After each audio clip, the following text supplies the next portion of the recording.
Biasa daw biyang inyo, habi. Wala pa ka color ang uban.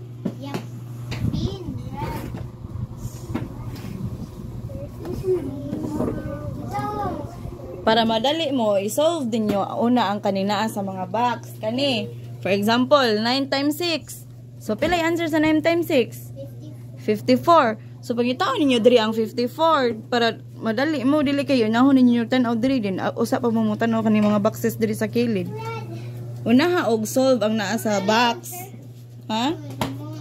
Oh, if ma-solve na ninyo ang nasa box, makita na ninyo ang answer. So, pangitaon na lang ninyo ang number diri sa drawing. Para dali na lang mo mahuman.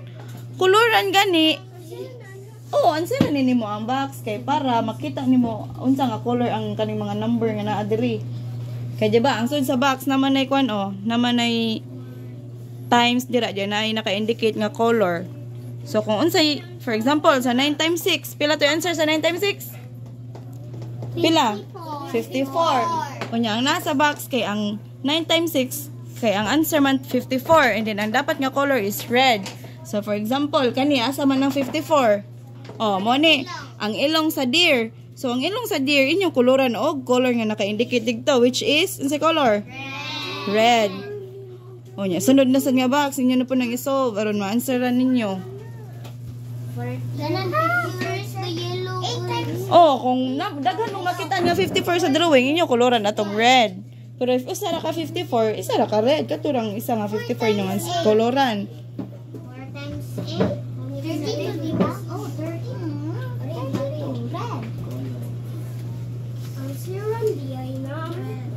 Uy, ang red. Ang siran kayo, saan man nimo pagkahibaw sa color B kung dili nimo isolve ang times.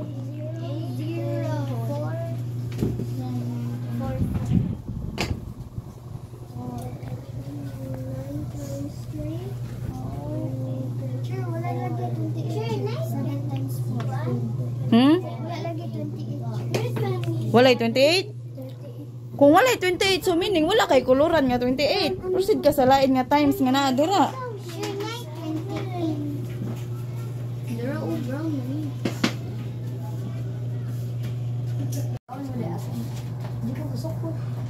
May paminaw ha kay guman na pa og discuss mag-answer ta. Dali ra ni siya. So atong topic kay average. Average or ginatawag siya og mean or central value sa set of numbers. So meaning ang tunga sa set of numbers. For example, ano sa to example akong gihatag gapon? 5, 10, 15. So saan mo na siya pag-solve? Saan na to pagkuha sa average? Paminaw sad mo kay para sa inyong school grades. Ngani uno ni pag-solve ang grades. Ay may ninyo ang average. I-plus ninyo kanita na numbers kanin tulo. 5 plus 10 plus 15. Pila? 30. Divide 3. Next step ana is i-divide ang 30 og ipuha ninyo kung pila ka buok numbers. So kani 5, 10, 15 tulo ka buok. So si 30 i-divide og 3. 30 divided by 3. 10. So, mo na inyong average or ang inyong mean, ang 10. Manaw na rin na pag-solve ang average. Another example. 8, 12, 20, 24. Sige, i-add. 8 plus 12 plus 20 plus 24. Pila? 64. 60? 64. Oh, si 64 i-divide og pila? 64 divided by 4. Oh, i-divide. 6 divided by 4. Long division ta. 6 divided by 4? 12. Ang 6 divided by 4? 1. Pila ka 4 ang nasa 6? 1. 1 times 4? 4. Bring down 4. 6 minus 4? 2. 24 divided by 4? 6. 6 times 4? 24. So, ang mean or ang average sa 12, 8, 12, 20, 24 kay pila? 16. 16. So, yun na siya kasimple. I-add, then ipon kung pila ka book numbers, and then i-divide. Nakuha? Yeah. Kung na 0 this. Hindi na maka-affect ang 0. Pasabot na, mag-answer na ta. Ah. Sige. Okay, tonight, our topic about the story of the honeybee. So, unsa may title sa atong story? Please. Honeybee. The busy honeybee. The busy honeybee. Okay, let's read together ha. After me, repeat after me. The honeybee The honeybee worked hard work hard every day. every day.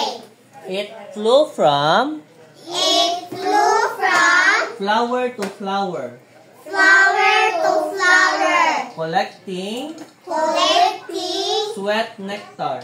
sweet nectar. Sweet nectar. Sweet nectar. The bee The bee carried carried the nectar the nectar back to its hive back to its hive and shared and shared it it with other bees. with other bees. Together, Together, they made they made delicious honey. delicious honey. The bee was The bee was always busy, always busy, but it loved but it loved its work. its work. One afternoon, One afternoon, the flowers the flowers began to disappear began to disappear because because humans humans were cutting were cutting down down the plants. the plants. The honeybee The honeybee became became worried worried about about finding finding food. food. So, ako explain ninyo ha. So, the busy honeybee. So, kanang honeybee, kaning bee, honeybee, usa na siya ka insekto. So, ang kanan na kung sa tuwa pa, buyog. So, kailan mo buyog? Oh, Si Jollibee, buyog. No?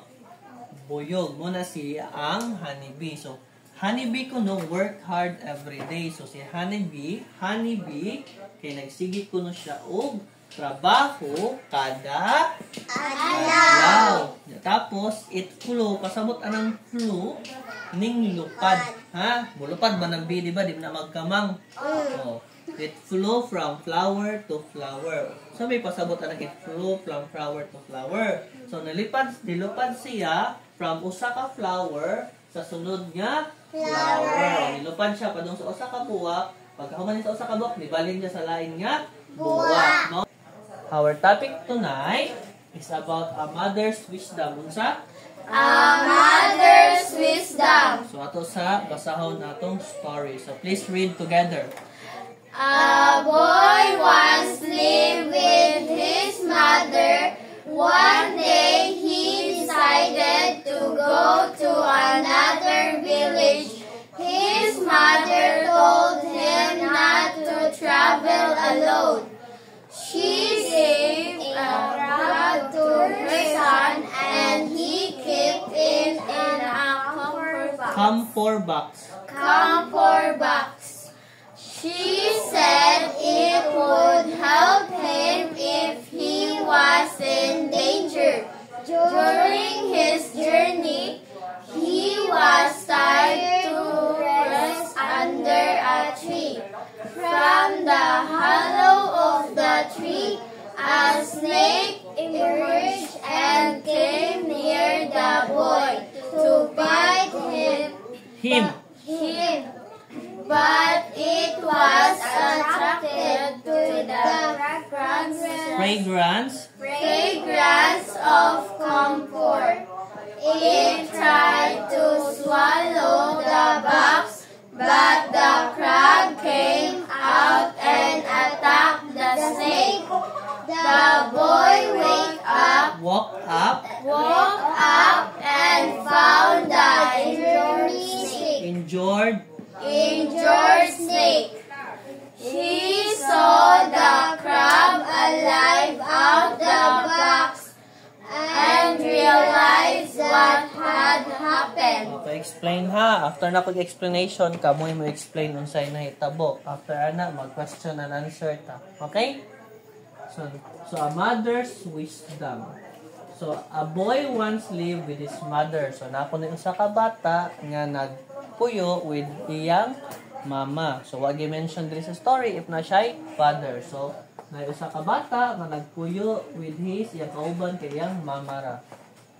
So, one day, ang bata, ang boy decided to go to another village. So, ako ang bata, decide ko nga moadto sa laing lugar, which is ang another village. For example, natandiri sa new village, moadto ko sa Villaverna. Kailan naman to siya nga village? Kasabot? Yes. Okay, his mother told him not to travel alone. So, ningon niyang mapa nga dili ka pwede nga mo travel or mulakaw nga ikaw ra usa. Muna gingon ito, travel alone. So, she gave a crab to her son. So, naghatag daw siya og crab. Gusto ng crab? Kagang or kasag. No? Kung kailang crab, she gave a crab to her son and kept it in a camphor box. So, kaning camphor box, gusto ni siya ka box, but metal box ni siya. Metal na box. Kailan mo, metal box? Box siya nga, kuhan siya og box kay